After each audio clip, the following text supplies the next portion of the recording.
Hello, and welcome to this video series, Dynamics 365 BC for GP users.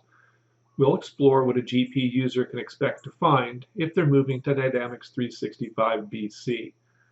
In this video, what will take the place of my smart lists? My name's John Hoyt. I'm the Solutions Architect for Technology Management Concepts. Let's get started. As the old saying goes, all roads lead to Rome, and it was true. Rome was the center of the world, and your path to success would lead you to Rome. Today, the path that everyone wants to follow is to the cloud, and that road leads to D365 BC and the Microsoft Cloud. Side note, Dynamics GP is not going away. Full stop. Click the link for more details. In this video, we'll look at how GP smart lists compared to BC. Off we go. Now in the GP world, of course, everybody's favorite tool is the Smart List. Smart List allows me to view information in one consolidated location. I have the ability to filter. I have the ability to sort. I can use it as a drill down field. I can go look for details about something. Pick any one of my open quotes, open invoices, whatever it might be, and then I can pick the document, run through the go-to. You can export to Excel. I can work with the data as a source. I can, as I said, sort and filter. And for a lot of users, there's some concern. What happens when I move into the Business Central world? What's that going to look like for me? Let's take a look.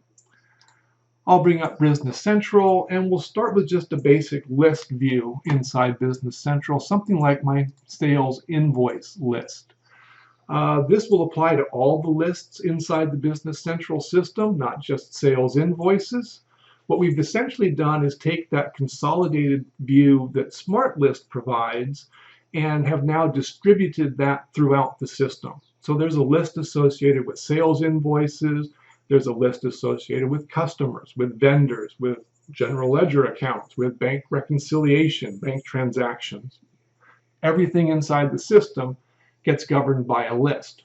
And we add many of the same features to other BC lists that we would include inside something like a smart list. Here again, I'm looking at all of the sales invoices open inside the system, and I want to filter that list. Now I can filter by virtually any of the columns that are visible inside here. So if one of the things I wanted to filter by was a filter that was looking just at my customer number or my customer name or something, I could do that. And I want to enter in that value or a range of values, whatever it might be. And now I can filter that list down and have just the invoices open for one specific customer. If I think that might be useful, I can save that as, give that a name, and now I've added in that view just like we'd add a favorite into our smart list views. One of the other things we do with a smart list, of course, is drill back for more information. I found a transaction in smart list. I want to go to the master record or an inquiry window, see some other detail. In Business Central, we accomplish the same thing, but we never leave the list. We do that with what's called a fact box or an information box. For any record that's been highlighted over in the list view, I can see details about that customer or that vendor or that transaction or that bank account, whatever's relevant to the list that I'm looking at. And the details provide me a drill back to go see more information, just like I would drill back into something like an inquiry window in the GP system. If I need more screen real estate, I can turn off my information box, I can turn off my filter view, and now I can see more columns of information. I could also go through and change that filter, get rid of everybody again and say, no, what I really want to see are all my records. Now the last thing that we do with Smart List that everybody really loves is I use it as a way to find data, and then I can export that data out to Excel. And we can do the exact same thing here with Business Central. If I use my search function, I can search within this page, and I simply want to know where Excel lives here. And I've got two options. I can open in Excel, which would be a read-only version, or I can choose to edit in Excel. These are unposted transactions. I can edit those if I need to. I could also edit master records. Posted transactions, anything completed and fully processed, of course, cannot be edited. They could only be opened inside of Excel.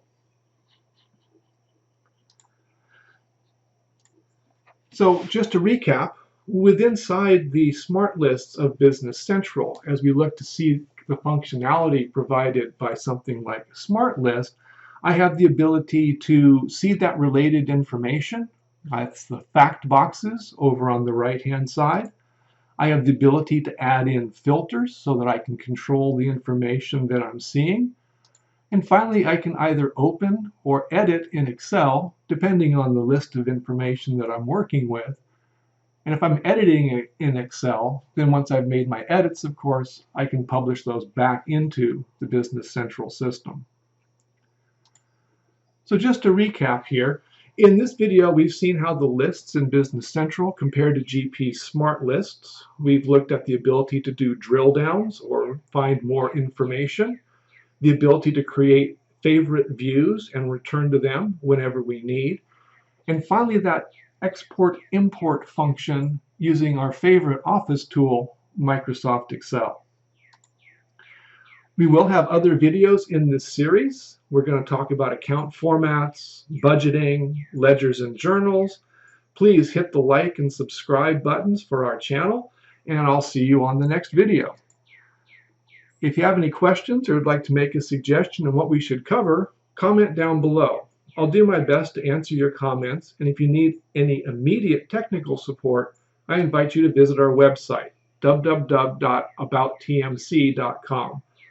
Thank you for watching, and please follow our social media accounts. They're in the description down below.